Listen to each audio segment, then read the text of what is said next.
প্রিয় দর্শক, আপনারা একটি ভিডিও দেখেছেন, যে ভিডিওটিতে আপনারা দেখতে পাচ্ছেন যে শাহজালাল বিমানবন্দরে একজন প্রবাসীকে মারধর করা হচ্ছে। তবে আমার আজকের এই ভিডিওটি হচ্ছে যে প্রবাসীকে আসলে কি মারধর করা হয়েছে এবং কে আগে প্রথম কার গায়ে হাত তুলেছেন।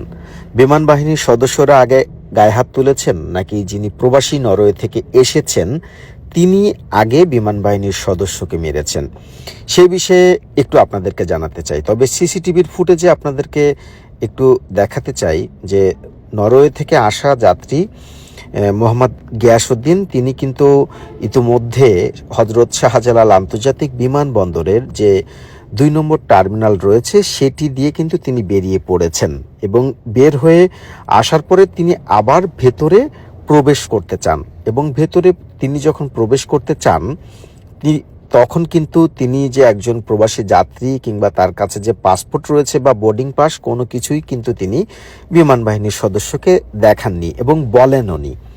সুতরাং একজন যাত্রী চাইলেই কিন্তু একটি স্পর্শকাতর এমন জায়গায় তিনি কিন্তু ভিতরে প্রবেশ করতে পারেন না। যখন আপনারা ভিডিওতে দেখতে পাচ্ছেন যে নরওয়ে থেকে আসা মোহাম্মদ গিয়াসউদ্দিন, তিনি কিন্তু এখন ভেতরে প্রবেশ করতে চাচ্ছেন, কিন্তু বিমান বাহিনীর সদস্যরা তার কাছে জানতে চেয়েছেন যে আপনি কেন ভেতরে যাবেন। তখন তিনি উচ্চস্বরে কথা বলতে শুরু করেন এবং বিমান বাহিনীর সদস্যের উপরে এই যে এখন দেখতে পাচ্ছেন যে তিনি প্রথমেই কিন্তু আক্রমণ করলেন। এরপর যখন একজন পোশাক পরিহিত একজন বাহিনীর সদস্যকে আক্রমণ করা হবে তখন নিশ্চয়ই আপনাদের ধারণা হওয়ারই কথা যে তিনি কিন্তু বসে থাকবেন না, তিনিও কিন্তু নিজেকে আত্মরক্ষার জন্য তিনি অবশ্যই চেষ্টা করবেন এবং সেই কাজটি বিমান বাহিনীর সদস্যরা করেছে। এবং আপনাদেরকে আরও একটি বিষয় সম্পর্কে জানাতে চাই, সেটি হচ্ছে পুরো হজরত শাহজালাল আন্তর্জাতিক বিমানবন্দরে ২৭টি সংস্থা কাজ করে এবং সেই ২৭টি সংস্থার কিন্তু সিসি ক্যামেরা রয়েছে। আপনারা ইতিমধ্যে যে ভিডিওটি দেখতে পাচ্ছেন সেই ভিডিওটিতে আপনারা স্পষ্ট ক্লিয়ার যে নরওয়ে থেকে আসা যাত্রী মোহাম্মদ গিয়াসউদ্দিনকে কোনোভাবে ঠান্ডা করা যাচ্ছে না। তিনি কিন্তু আঘাত করার পরও তিনি প্রতি মুহূর্তে কথা বলে যাচ্ছেন।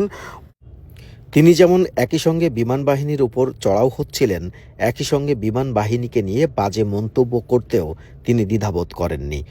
এমনকি হজরত শাহজালাল আন্তর্জাতিক বিমানবন্দরে ৫ আগস্টের পর থেকে পুরো বিমানবন্দরের নিরাপত্তায় রয়েছে বিমান বাহিনীর সদস্যরা এবং এই বিমান বাহিনীর সদস্যদের কারণে শাহজালাল বিমানবন্দরে যে কোনো ধরনের ঘটনা ঘটার সম্ভাবনা নেই বললেই চলে। প্রথমত, নরওয়ে থেকে আসা এই যাত্রী যেমন নিজেকে একজন প্রবাসী বলে তিনি পরিচয় দেননি এবং একই সঙ্গে তার কাছে পাসপোর্ট রয়েছে সেটিও তিনি যেমন বলেননি, একই সঙ্গে তার কাছে বোর্ডিং ব্রিজের পাস রয়েছে সেটিও তিনি জানাননি। সুতরাং একজন সাধারণ মানুষকে কেন বিমানবন্দরের ভেতরে স্পর্শকাতর একটি জায়গায় বিমান বাহিনীর সদস্যরা প্রবেশ করতে দিবেন সেটি নিয়ে যেমন প্রশ্ন থাকে, একই সঙ্গে নিরাপত্তার বিধানটি তো রয়েছেই। সুতরাং যাদের দেখার দায়িত্ব নিরাপত্তা, তারা কিন্তু অবশ্যই নিরাপত্তা নিয়েই সবসময় কাজ করবেন। সুতরাং এখানে প্রথম যে ভিডিওটি আপনারা দেখেছেন প্রবাসীকে মারধর করা হয়েছে, কিন্তু সেখানে কিন্তু বিমান বাহিনীর সদস্যকেই আগে আঘাত করা হয়েছে।